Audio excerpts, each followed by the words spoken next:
The wheel of time turns and ages come and pass, leaving memories that become legend.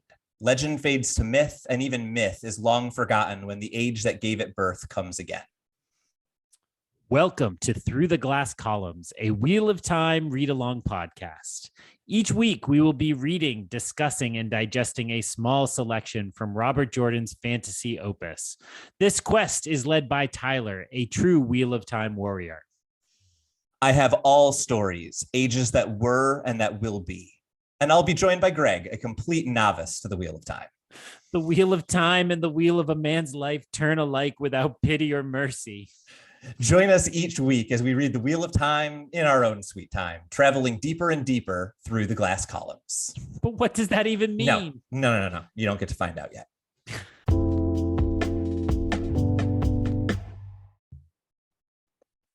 Hello, everyone, and welcome back to Through the Glass Columns, your weekly Wheel of Time read-along podcast.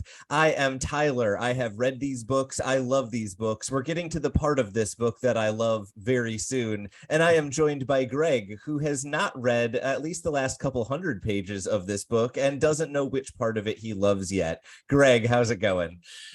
You said that correctly, but my mind thought you meant I hadn't read like the last 200 pages we've covered in episodes. And I was like, yeah, I have. How dare you accuse me of that? I'm good. It is very funny to me, though, that you're like, yeah, we're almost there. And I've been thinking we're almost out of book. So A grand conclusion, it would seem. At least grander than spending 150 pages in Rand's head as he walks down a road. When that's the comparison point, it's a little easier. Unless anything else comes to mind as far as preface, I say we dive right into a very brief, ill-advised discussion of visual media on a non-visual podcast. Ill-advised discussion of visual media on a non-visual show. Ta-da! So I am actually this week going to draw your attention to both of the chapter icons that we are going to be covering. The second of the chapter icons on chapter 39 is the Lion of Andor. We get the first reference to it in chapter 39, but we are actually going to save that icon for next week, when we will actually be talking about many of the characters who this icon will eventually represent in many other chapters. This week, instead, we are going to have a brief discussion of the icon on chapter 38, Rescue. Now, this icon, I'm actually going to let you describe, because I don't want to let the way that it's described later on in the books bleed into my description of the visual, but just to note for people who have either watched the show and maybe seen this image or have read further on in the books, right now we're just briefly going to talk about the visuals so we can talk about each of the chapter icons in the eye of the world. Later on, once we actually see this image used more often in the world, we can discuss the iconography a little bit more. With all of that preface, probably weighing down anything you're about to say, Greg, why don't you briefly describe the image and then tell us what you kind of think when you see this and any hypotheses you might have about who would appear in a chapter where this icon appears. Well, it's interesting. When I first looked at this, my mind went to the dragon's fang symbol, because if you're kind of half paying attention, it very much looks like that. But on closer inspection, we have the light half of the "it's not a yin yang" symbol from the cover of, or somewhere in my book. I guess it was on the map. And on the cover of my lovely journal that Tylor gave me to keep notes in for this podcast. Which he just held up on our non-visual podcast. Yeah, I'm just committing to the bit. I'm not going to sing again, though. So yes. So we have that in the or actually technically in the background there, but in the center of the square. And it's definitely the white half, and it comes out of the frame slightly.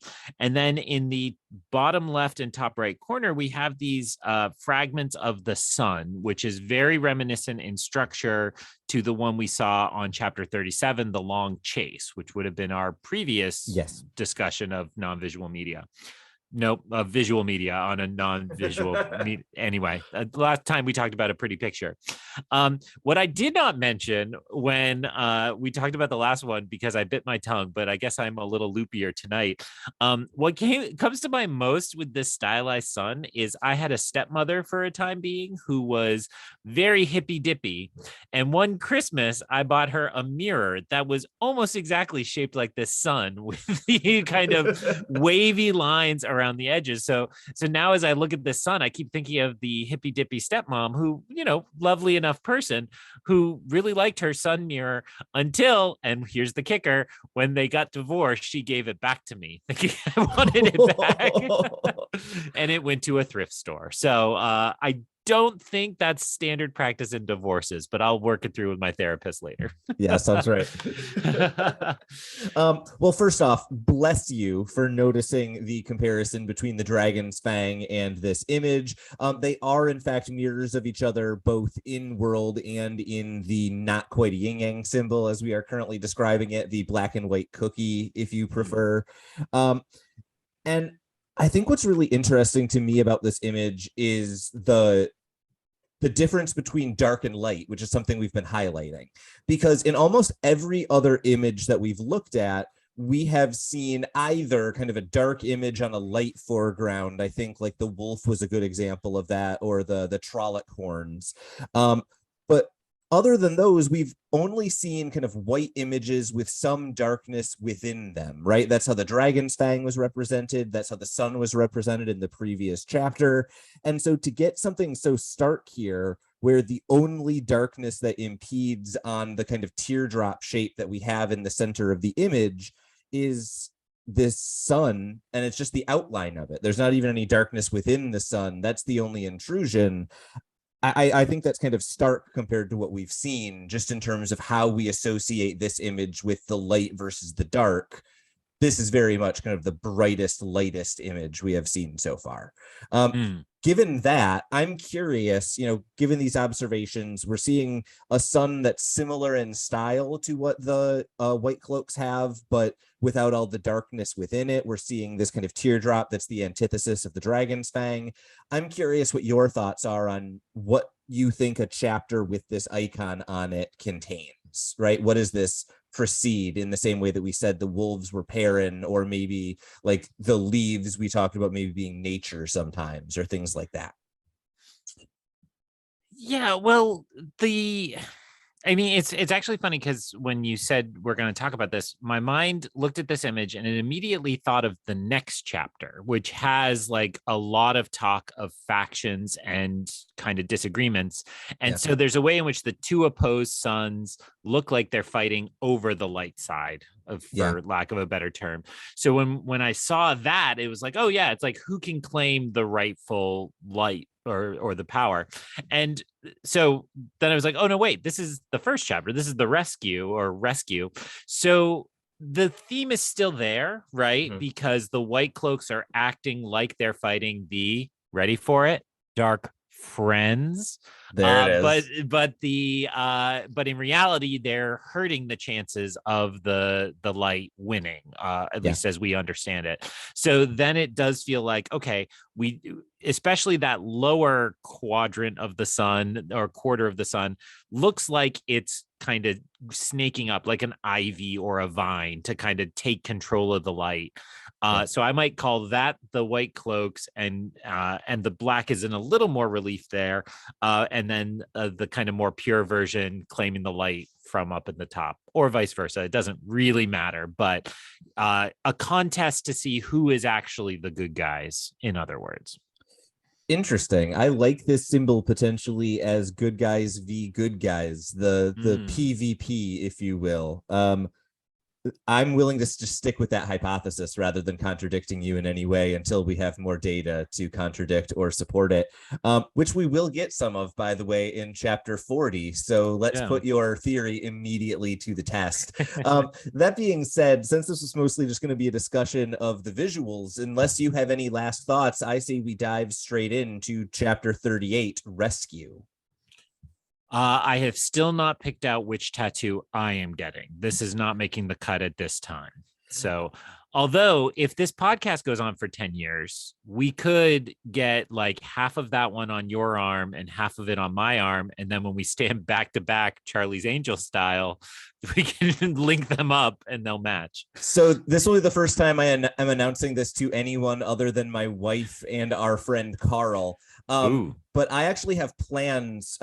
My right arm, as I have noted in the past, is a tattoo devoted to the Wheel of Time, specifically, no spoilers, but specifically the men of the Wheel of Time. And my plan is whenever we finish this podcast, whether that be 10 years from now or however long it takes, is to get the matching tattoo of the women of Wheel of Time on the other arm. So it'll be a long journey, but this will potentially be not on my body now, but on my body someday.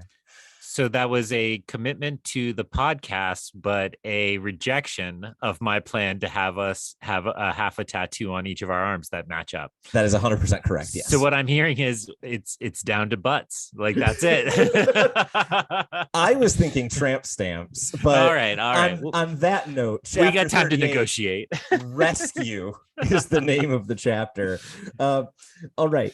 So Perrin awakes uncomfortable because his wrists are bound. He is on rocky soil. He can't find a place to sleep. I did the Boy Scouts for 3 years. I understand all of this except the bound wrists.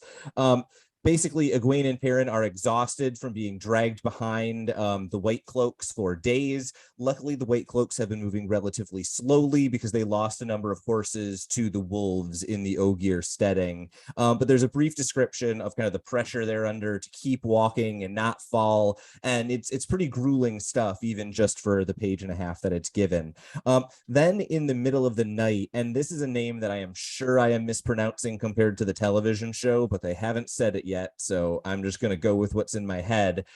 Child Buyer enters the tent, and Perrin and Egwene's tent in the middle of the night. He kicks Perrin awake, even though Perrin was already awake. Then he mercifully lets Perrin wake Egwene rather than kicking her. And then basically, it becomes immediately clear that Buyer hates Perrin, and Buyer says that the Lord Captain is basically in a jam, that he needs to get Perrin to be under trial, but he also needs to get to Camelin quickly. It seems like they want to get there in time for the false dragon to arrive, and so they're not able to move as quickly as they need to because of Perrin and Egwene. And so Buyer leaves a sharp rock and basically makes it clear, you should cut yourself free, no one will pay attention, you can leave and we won't have time to follow you. They are about to do this when Perrin kind of takes a moment, thinks about it, and realizes, wait a minute, if I cut my bonds, Buyer can just kill me. That seems like something he would do rather than let us go free.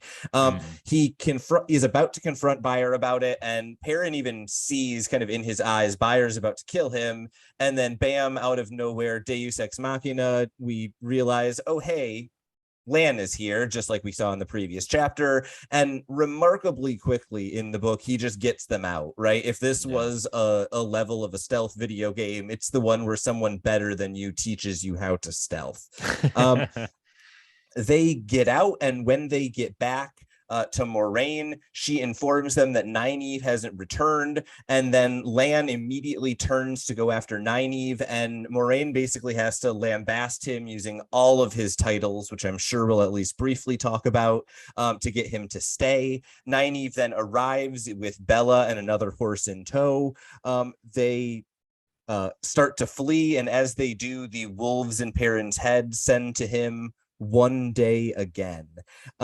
They then make their way to camp. About a few hours later, Perrin is healed by Nynaeve, and his yellow eyes cause a brief panic for Nynaeve before Moraine basically says, like, oh, don't worry about it, and seems to suggest she at least somewhat knows what is going on. And then the final conversation of this chapter is between Lan and Perrin, where they briefly talk about Elias, and Lan gives some advice to Perrin about the factions among the Aes Sedai and how he needs to be careful even among people who are, supposedly of the same group that Moraine is. And then at the end of the chapter, we learn kind of where we are at in relation to our other characters. It will be a hard few days ride, but these characters are only a few days from Camelin. So with that kind of plot heavy chapter, I'm curious what you pulled out of it or what your main thoughts were, because a lot goes down in a relatively short amount of time in this chapter. Yeah, it was funny. I started taking notes and I realized I was kind of just listing the things that happened, which are I found when it comes to podcasting, those are the least useful notes because I kind of Yeah. remember that without it.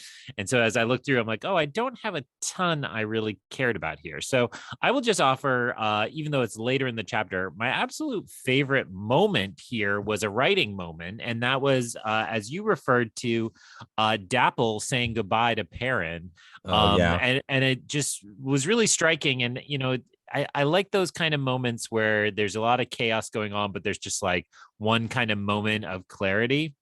And so the writing there, as you started to say, was Perrin felt Dapple's touch on his mind once more, one day again. More feeling than words, it sighed with the promise of a meeting foreordained, with anticipation of what was to come, and with resignation to what was to come, all streaked in layers. I just thought that was really nicely said and kind of beautiful. And, Dapple herself has been a favorite of mine because this way in which Jordan presents their communication is like always in those kinds of layers and striations. And so here it's like an emotional one. And not to be overly maudlin, but that sounds like what we say when we say goodbye to people in real Yeah. life, right? Like, oh, I'm gonna see you again. You're my dad or whatever. But there's Yeah. kind of that sigh and that anticipation and that dread of what could happen between now and then. So I just it's a small moment, but I'm glad it existed. Both in terms of promising that this wolf plot isn't over, and also as just a little character moment. Yeah, and I think that this is something that Robert Jordan is remarkably good at, is finding ways to take kind of his own creations and use them as really effective like writing prompts, right? I think Robert Jordan came up with this pretty good idea that Perrin can speak to wolves and then turned it into, I'm going to write somehow beautiful haikus about what the wolves mean when they say three words that are just stunning in some cases. And I think to some degree, this is part of why I enjoy Perrin so much, is just because it lets Robert Jordan tap into his fantastic writer qualities, if you will. If we're talking about kind of, the plot of this chapter is just so expansive. We could describe it again through and through. But if we're pulling out that moment with the wolves as kind of an important character moment, there was also one immediately after that.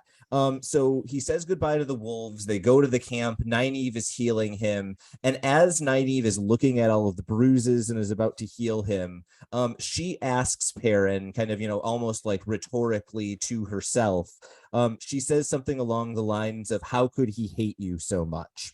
And Mm. Perrin's response in his head is, I killed two men. Aloud, I don't know.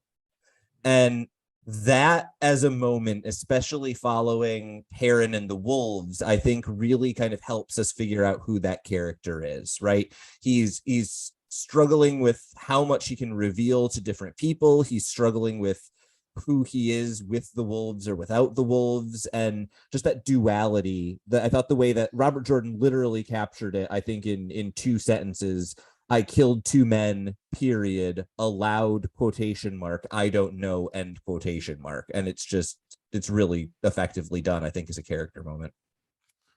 Yeah, and I agree with what you just said, and would add to the layer of it's particularly not ready to admit that, not just out loud, like he's not somebody who wants to brag about violence, but also to me, it's like he doesn't want to admit how changed she is from the boy Nynaeve knew, right? Because he's admitting it Yeah. to somebody from his old life, from Emmonsfield. And so admitting that he's gone from the apprentice, right? I have the right boy. No, Yes. no, yes, yeah, to somebody who can kill and Yeah.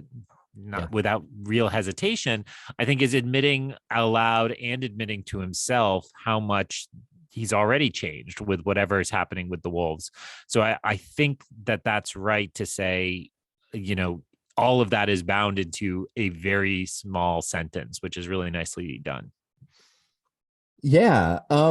So I guess my question to you is I have two more moments I definitely want to talk about. Do we want to complete the end of chapter moments and then jump backwards in time, or do we want to make the leap now?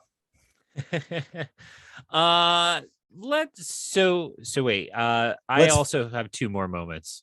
I think Ooh. they're probably the same, Well, then I want right? you to go first. Well, you threw it into your summary, so I assume it's the same. Is noting lands titles that get thrown in Okay, yeah, let's out talk of the about Lynn's blue. titles. So there's a few there, but I really loved what of the oath of a diademed battle lord of the Malkieri. Nice. That is a first try pronunciation. I will give you credit. I loved all of that, but Yep. I did not look this up, so I bet I bet your D&D knowledge brings you there. I think of diadem as like a tiara, right? Like Yes. like a So crown I, of some sort. I'm pretty sure. Let me double check this. I think it is Diomed Battle Lord as opposed to Oh, a diadem, which is a crown. no, I think I'm right. Oh, you I are? Diademed. Oh, I misspelled it in my notes. Yes, you are correct. Yes. I am full of wind tonight. Who's the guy who knows nothing now, huh? I'm taking your diadem. I'm taking it. Uh, so, well, and I mean, if I'm being truthful, it's not that I know that from anything other than Harry Potter, right? Is one of the Horcruxes. I think that's where I learned that Good old word. Ravenclaw. Yep. Yeah, and I don't think I even knew how to pronounce it until the eighth movie when the woman Yep. from Train Spotting says it. I mean, she's like a character in that movie or whatever. It's not like No, she she's the cameos. woman from Train Spotting. um, and so like I don't know. I think we're trying to figure out Lan, and some part of me thinks Lan is like a celebrity here in America who gets famous for being quasi-intellectual and just gets to collect all sorts of honorary PhDs and things like that. So you see like a list of credentials, and you're like, yeah, but those aren't like you didn't earn those PhDs. Like that's an honorary PhD from it. And so I sometimes wonder that about his titles, right? Like clearly he's a warder, and you know, in the kind of old knights and squires model, he's a lesser hero, not a non-hero, but a lesser hero to Moraine and kind of support, right? And so Yeah. to see her whip out all these titles, I'm like, wow, like does he really have that deep a history? Are these all earned? Are these things that he's earned in service to her? Yeah.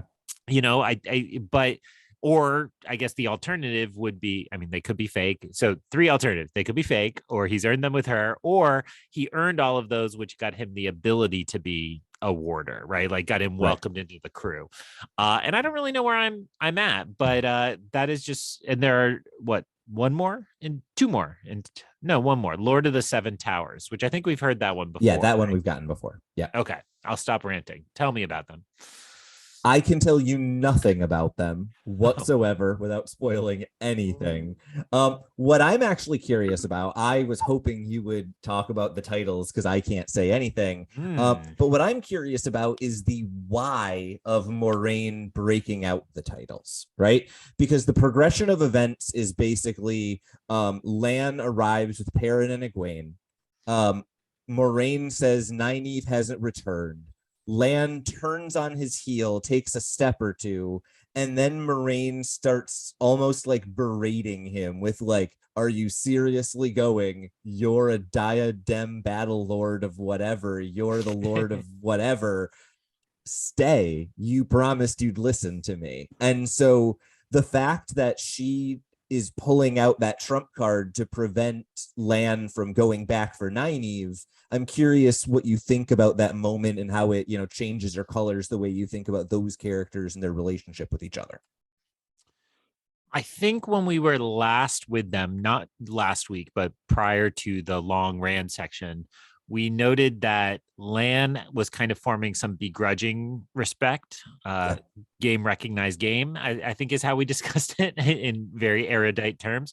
And so I think that's how I see him viewing Nynaeve. And then Moraine was not enthusiastic about her showing back up, but pretty much accepted quickly this has to be part of the pattern. She has a part to play in all of this.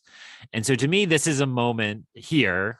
Or you wanted to say something? Oh, I was just going to say she knows that Nynaeve is a part of the pattern because Okay. Min saw the sparks around her. That's right.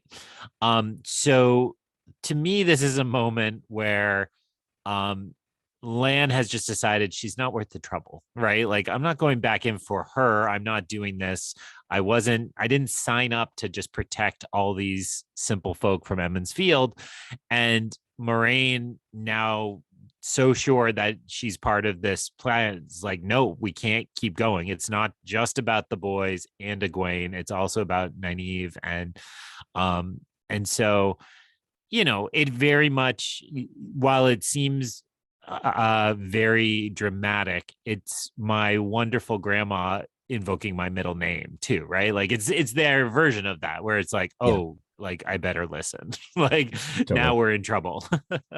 So I guess the last question I have for you, this has now just become a segment of me throwing questions at you about Lan, is I'm curious what your take is on Lan at this point, right? We've basically got a bunch of titles, and I know you've got your pile of theories, and we've also got this relationship with Moraine, this whatever it is with Nynaeve. Is he still in your mind kind of the black boxist of the characters? You have no kind of access to him, and so he's kind of a blank slate still? Or are you starting to develop a feel for who you think this character is? Because I think the last time we checked in on you and Lan, it was still like, he is the character I know the least about. I can't really do much with it. Yeah, good question. And in my head I was looking for some kind of joke about Lan party, but nothing's coming. So I'll just note that somebody should write one there. I think the feeling I'm getting more and more off of him is kind of the I'm too old for this stuff. Don't want to get our explicit rating on this. Like, I think he's kind of over it. He's committed. He'll do what he's asked, but the job to him is doing what Moraine wants. But while he may not doubt what she's asking him to do, he's just like, whatever, like this again, these fools. So I wouldn't say I'm warm to him necessarily, but it's a character type I understand. It's the way I feel sometimes in some parts of the semester, where it's just like, why do we have to go through this again? Why do we have to do this? And I think that is relatable, even if it's not a character I love. Yeah, fair enough. I want to hear what your last thing was, because that, surprisingly enough, was not on my list of two. Oh, so I need to see if we had any overlap. I was just going to point us towards the diagnosis of the wolf eyes and all that kind of section at the end of the chapter. That was one of my two. So why don't we chat about this, and then we can go out on my last one. I was unnerved by how unnerved the characters were, because I think there was a way in which I'd been like, yeah, he's badass now. Like, he's awesome. Like, like, let's trust Perrin.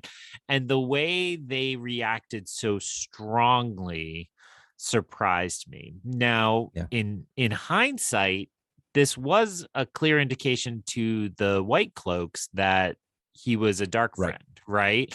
So I certainly think it's probably more that I shouldn't have accepted it so easily, because it seems like in the world this tends to mean darkness.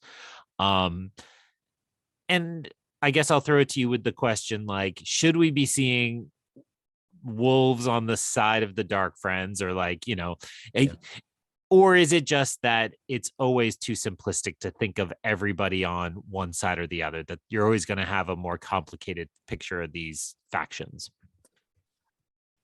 If you can answer. Yes, I think I can. And I think I would answer that question by pointing to the sort of differing reactions of the four characters who are not themselves either White Cloaks or Wolf Brothers who have gotten this news, right? Because we have seen Nynaeve, Lan, Moraine, and Egwene all kind of get this information, right? And Nynaeve, first off, panics because she assumes it's a fever of some kind, and then as soon as she realizes it's in some way supernatural, she has the same kind of jerk reaction that she had to Aes Sedai, right? This is evil, it's bad, it's terrible. But we've kind of seen how Nynaeve works, right? She continues to hate things she has knee jerks to, even as she becomes comfortable with them, even for herself, right? Her plan is now to become an Aes Sedai. So it's not too surprising for us to see her jump and, react as strongly as she does. Egwene reacts very strongly for about 5 minutes and then is like, okay, cool, whatever, right? And Moraine's reaction is to be like, yeah, this might be of the shadow. I'm not sure, but I'm not worried about it. And to be her usual super, closed-lipped self, she can't do anything about it. So that's it. And Lan is like, you know what? This thing is older than the darkness. I don't think it's an evil thing. How's my bro Elias? Right. So I don't think we should necessarily be reading the signal, this is evil, wolves are dark, let's put them on that kind of side of the spectrum. What I do kind of think we should take out of this is it tells us something about who each of these characters is and how they react to surprising or unknown information, right? Nynaeve pushes away what she doesn't know. Egwene takes some time to warm up to it. Moraine seems to know goddamn everything. Sorry for the explicit label. And Lan is just kind of accepts what he can, uses what he can to try to logic around problems, but doesn't really do much else. So I guess that's a way of both not answering your question and trying to turn it into a character study. So take that and respond to it. I think we've noted before when talking about Elias that he was reminiscent to me of Bjorn from The Hobbit, the guy who can turn into a bear.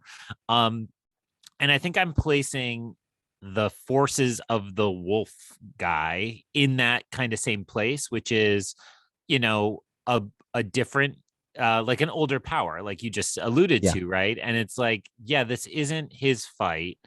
However, when push comes to shove and you have to choose a side, they will, right? So, it's, I think this trip across this world has been kind of an archaeological dig deeper and deeper into all these different side areas. And while the next chapter seems as has happened before in Camelin, be really digging into the main civilization, the world is fleshed out in a way where we have a lot more that has happened and is still happening. And I guess will happen again. And if I understand this book correctly, that is accurate. Yes. Yeah. So just to keep all of that in mind as we're mapping it out. Yeah. I don't think I can go any bigger or expand on that. That's exactly right. Nailed it. So your last thing. My last thing is to jump all the way back to the beginning of the chapter. I would like your thoughts on Child Buyer. And either what you think his plan was. Do you think he was trying to kill them from the beginning? What do you think is going on with this dark friend and whatever he was doing with his sharp rock? I mean, it's the old cliche where if we give somebody a name and they stand out in their crowd, then they're probably coming back. You even warned me about that one farmer's daughter, right? So I've kind of been using that over and over again. Everyone comes back. I literally in my notes this week have like 4 names that I wrote out 3 times. I won't say them 3 times, but that's how I'm denoting someone I know comes back. Oh, okay. So I think on my first read, I took him as kind of pure. It wasn't, especially going through, it's like we've seen so many complications within these groups. It's like, I'm also, eating up Andor right now, which is just making me embrace the gray of every character ever made. Like, that show is so good. It's incredible, and it's like I just assume that everybody is more complicated than they let on. So I kind of naturally went to Buyer is doing something good. He wants to let them out. However, hearing you describe it, and not that sways me or that you're tipping your hand a little, but as we're thinking about it, it does seem like it would have been very easy to just let him slit his bindings, and then say, oh, he was trying to escape, I caught him, he's dead. And not that this is like a modern policing book, but it certainly resonates with what we've seen across these decades since this was created. And so I think that makes me wonder, the white cloaks seem like you want to be at the top of the white cloaks, and wouldn't that be an easy way to rise up in the ranks of the white cloaks? So again, back to Andor, he's more of the Cyril Karn. He's looking for his way back up to the top. He wants to take over these white cloaks. So all that is to say, I thought pretty good. Now that you've described it to me, I'm thinking, yeah, this is a guy who wants to get ahead. I mean, I don't want to be called child my whole life. I want to be called man buyer. I hope that's the next rank up. I'm just sorry we don't have episode titles that allow funny names, or else it'd be man buyer. But yes, go ahead. I think I really like that you used the phrase pure, or the word pure, to describe buyer, because I think that's a really good word for a lot of the children of the light. They are trying to see themselves as pure, but it's the way that like zealots are pure, right? They cleanse themselves of all thoughts that don't line up with whatever they're doing. And I think that's a pretty solid reading of that character, right? He believes he is doing good and that he is doing the right thing. But there's a moment in this chapter where Perrin observes and believes Bayer has made the decision to kill him. And it may be that it wasn't until that moment he decided to do so. But this is the kind of guy who is on the side of the light, but will on a dime go, okay, it's time for that person to die for the light. Right. And that's a scary, archetype for a character, but it's well drawn here. So would that be lawful or chaotic in D&D terms? I think that's both why Dungeons and Dragons has moved away from alignment and why this is a good character archetype, right? Is because it doesn't cleanly line up with either of those. It's a version of neutral good that thinks it's lawful, except that it's willing to bend rules to get to the higher law. Yeah, that's what I was thinking. Lawful to an internal sense of what is right and wrong, not actually the system of morality around it. Right. And within that system, in order to pursue the actual lawful, they get a bit chaotic. So yeah, okay. All right. So you heard it here. We are first, breaking news about Tylor's tattoo. Second, D&D is crap. He just said both of those things. No. I mean, sure. Let's go with that. Unless you have anything else, I think it is time to make our way to Camelin for chapter 39, Weaving of the Web. You're nodding, so I'm going to pretend like that means you don't want to say anything. Okay, so Rand is preparing to leave the inn so he can go to see the false dragon. It seems like everyone in the city is making their way to the route where he is being paraded through. However, Rand is unable to convince Matt to accompany him. Matt is just getting worse and worse. He's not even leaving the room at this point. He's not taking food from anyone but Rand. Matt doesn't even like Loyal. And if you don't like what apparently amounts to a 9-foot tall teddy bear, like, come on, get out of here. Something's wrong. Rand has a conversation with Master Gill, both briefly, about Matt. And then also he warns Rand that someone has been asking about Rand and Matt in town, and he's been asking about them specifically by name. Master Gill doesn't know who it is, but says that it's a beggar in town. He also kind of shuts down Rand's suggestion that this beggar is likely to be a dark friend, but Rand isn't quite so sure about that. Basically, Master Gill is less concerned about what's going on with the dark friend or with the beggar. He's more concerned about the tensions in the city, because as we know, Master Gill is a Queen's man, and as we learn in just a moment, all of the people walking around town with white cloths on their swords or their tabards and other things are showing support not for the Queen, but for getting rid of her connection with Tar Valon. Rand starts making his way through the crowds, and as he does, he worries about being in red, but reminisces a little bit about how kind of he is stuck in red because it's what he initially chose because it was cheaper. And then he remembers he probably wouldn't have a place to stay with Master Gill if he wasn't in red. Rand then finds the perfect place to watch the procession. He's all set up. He can see what's about to go on. And then the beggar himself breaks through the crowd. Rand isn't able to see the beggar's face, but he flees so as not to be seen by what he assumes is either a dark friend or someone after him for some nefarious purpose. He gets away, but is is then lost in the city. He can't find a good place to stand. Everywhere he finds only has people with white cloth, until eventually he finds Deus Ex Wall. It has rough stone so he can get up high to the place he needs to. He sits atop it and he sees the procession go through the gates into the castle. First trumpeters and then the banners of soldiers in Camelin. And then finally 2 Aes Sedai riding on a cart with a man in a cage who is identified as Logain, the false dragon. And the crowds are like booing him and throwing things, but it's described that every time he looks at them, they are kind of silenced just by his presence.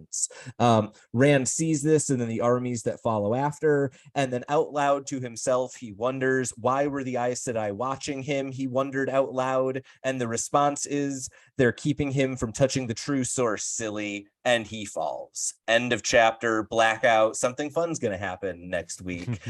Greg, another pretty plot-heavy chapter, but with some kind of intrigues flowing about through it. Give me your big takeaways. Actually, my notes are pretty thin on this chapter. I think, well, it is rather short, even though your description of it described a lot of things. Like it kind of all comes quickly. Yeah. So when I was thinking about this chapter, I had been excited about this one because of the title, Weaving of the Web. And so to not have as clear a kind of connection to that side of the mythology surprised me, or at least on the surface, right? Yeah. So instead, what I'm starting to see as the meaning of the title is just, if you want to understand this world, you just have to understand just how many different factions there are and how complicated this weaving is of all these forces in and out. So that was really where I concentrated. Kind of my thoughts are, okay, so I got to remember red equals queen, white equals not anti-queen, but reform maybe would be the best way to distinguish it. And then the description of, oh, but there's trumpeters from this group and this group and this group, and then there's this group and then there's this. And so it's really like, okay, it's at once be like, just remember white versus red, but it's like totally crazy. And it reminds me of it's a Captain America Winter Soldier. The battle starts at the end, and they know the audience is like going to be so confused at what's going on. Yep. And so Falcon shouts out like, how do I tell the good guys from the bad? And Captain America shouts back like, the bad ones are the ones that are shooting at us. And so I felt like it's that kind of thing. It's like, this is hugely complicated and you can't figure out. Just look at the ones who are shooting at you, right? Like just look at this level of it and you'll be fine. But there is a lot more under the surface there. Yeah. And I think what was interesting to me is how much Rand identifies that there are all of these factions and kind of things moving about the surface, but he also taps into what we've described earlier as kind of the phenomenon of the peasant who just doesn't care, right? He describes a lot of the people wearing white, he says, are probably wearing white just so they don't stir up trouble, because most people are wearing white. And that's definitely a phenomenon that, like, literally I have spent way too much of my life studying. That's the same process by which movie tickets get sold. But the other thing that is kind of tied up in this question is how Rand ended up with his affiliation. And this also ties into the name of the chapter, what we were describing, the weaving of the web, because the last time we were with Rand, we met Loyal, and he introduced us to a new concept, right? This idea of Rand being ta'veren, someone who the web kind of weaves itself around him.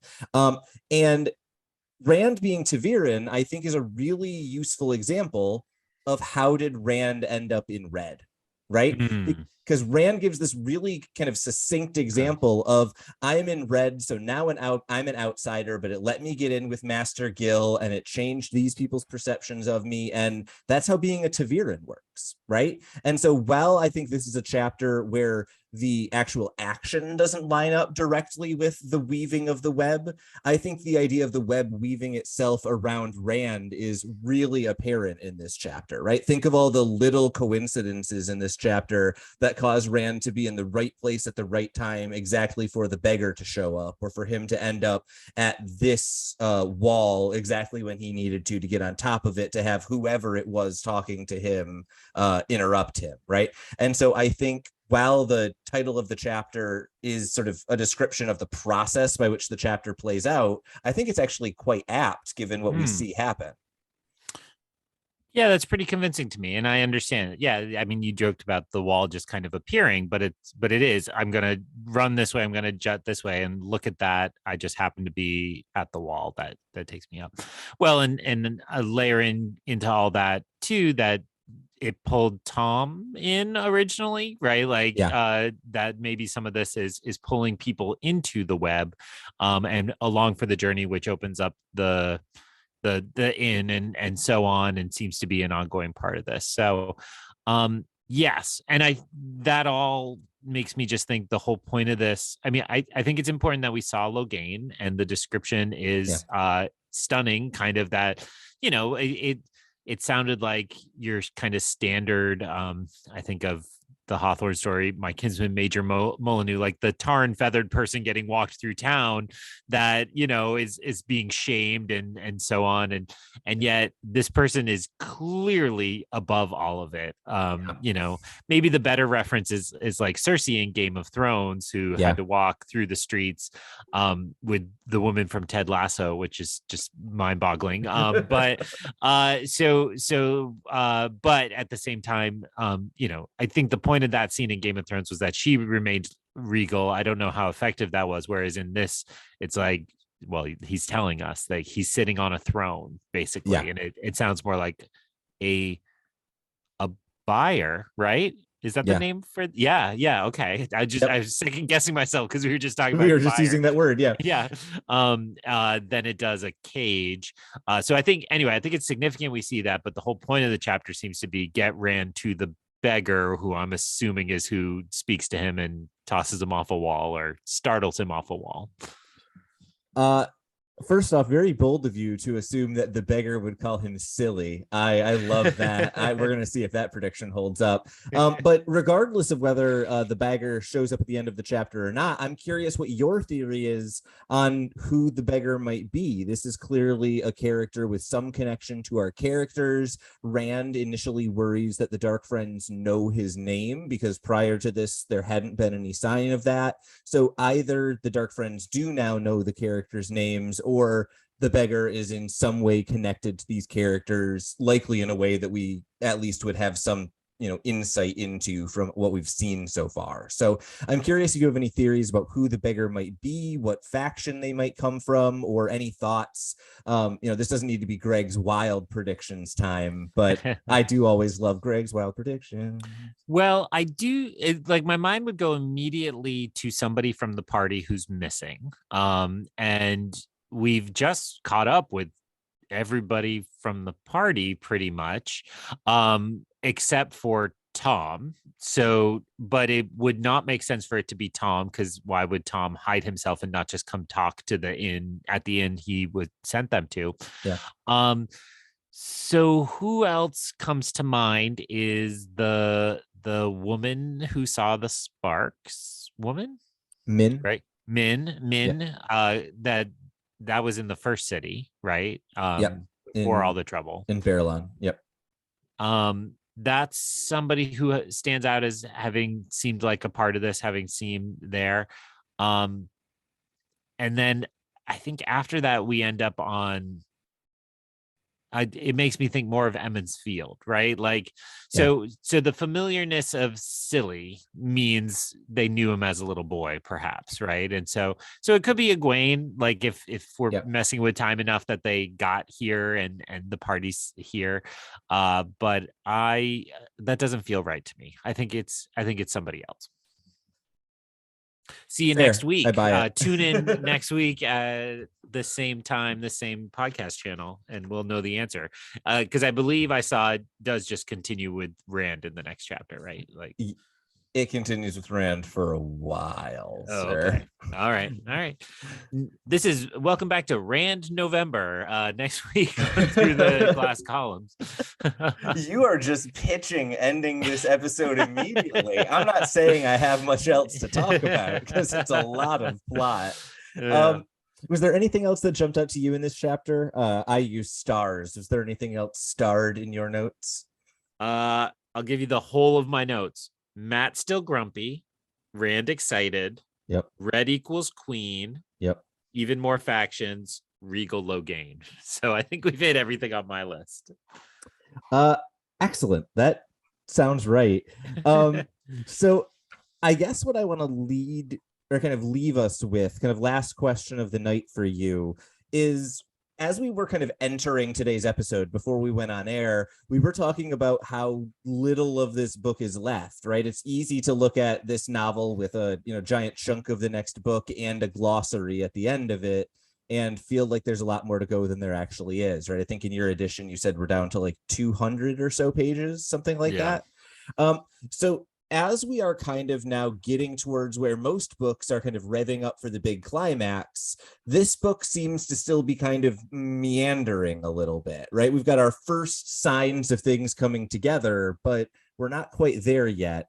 I'm curious what your thoughts are on kind of the overall pacing of this book at this point, right? Because when we're up to chapter 39 in a book like this, and then we have a chapter like this one where, like you were saying, you were kind of hoping it was going to deliver maybe a little more than it did, at least with the chapter title that it gave us. I'm curious where you're kind of at now, calling this maybe like the 2/3, 3/4-ish way through the book mark. Chapters like this are kind of the pacing overall. Yeah, we are. I was just checking while you were asking. We are under 200 in my edition. And so, yeah, when I was reading those fantasy books at the beginning of summer that I referenced a couple times, I always knew when I got about 200 from the end in roughly 800-page books, it's exactly like you said. Like, okay, the battle starts, and then the battle takes 150 pages, and then you get like a little wrap up. And I definitely don't feel that coming. And I wouldn't say the pacing has bothered me because I've been engaged the whole time. And, I think I should at least, asterisk that statement with we're reading 2 chapters a week. Whereas, I might have rushed through some of these boring chapters and feel even less of them. So, that's probably having an effect more than anything. It does not feel to me like we're headed towards a battle. So this is, I'll take an uninvited trip into Greg's wild prediction. I think we're gonna, I think we'll do like 50 more pages, kind of getting everybody back together, and then I think the last 100 pages is going to be headed towards Tar Valon, and I think we're going to end with the revelation that things are not all is right in Tar Valon. Like, I think, I don't think it's going to be a battle. I don't know if that's standing on a hill outside town and seeing everything burning or some kind of cliche like that. But a way in which it's like, this has been our goal for the whole time. Whatever you think of the plot, they're driving there. And I just think it just can't be like, it's the Emerald City, let's meet the wizard, right? It has to be, this is like deeply broken or not at all, or a change in that we've been working towards the wrong goals. That could also, just to open up windows, that could be a Moraine betrayal, right? Like, we've had enough warnings that she's not leading them well, so maybe it is finally like, oh, this whole time we were working for the wrong side. I feel something more like that, kind of like the first Harry Potter, where the reason I ended up reading the Harry Potter series is because the end of that book surprised me so much. I was like, and it was all there, and it just tricked me. And so I was like, all right, this author, I'm going to follow this author for decades until she becomes a giant transphobe. And it worked out just like I knew it would. So, yeah. I agree with all of that. I loved that same twist. I was very excited today. I was looking at some like Harry Potter merch, of which I own none. And I was like, oh, they misspelled that word because it's a knockoff. I can buy this. That was a nice feeling. No, I think that's a good place to kind of leave where we're at. And I'm in the same place as you. This is a slower tempo for this section of the book. I think a lot of fantasy readers who come to this series, at least right now, come to it because Brandon Sanderson is sort of the cultural force he is. His Kickstarter just broke like all of the Kickstarter records. And so obviously he, co-wrote the last 3 books of the series after Robert Jordan passed. And so I think a lot of people pick up the book for that. And Robert Jordan is kind of known for what is kind of affectionately referred to as the Sanderlanche, where the last like 150 pages of every book of his is just like revelation after big plot moment after revelation after crazy event. And these books have wonderful moments at the ends of books that do that, but that's not their game. Their game is not, and then a million crazy things happened. And I think to some degree, this is why I struggle with the first book of this series so much. It's as the series goes on, there are so many kind of layers to the characters and the questions we're asking that you can get away with a slower set of chapters like this. Whereas I think in this first book, we don't have that depth of the world or the depth of those characters. And so for me, it does drag just a little bit, this middle section of the book, when it's not quite as clear what we're building towards. It's harder to get excited about the middle section of the book, at least from my perspective. I mostly just needed to say at least one negative thing about these books in every episode of the podcast, so no one thinks I'm being paid or anything.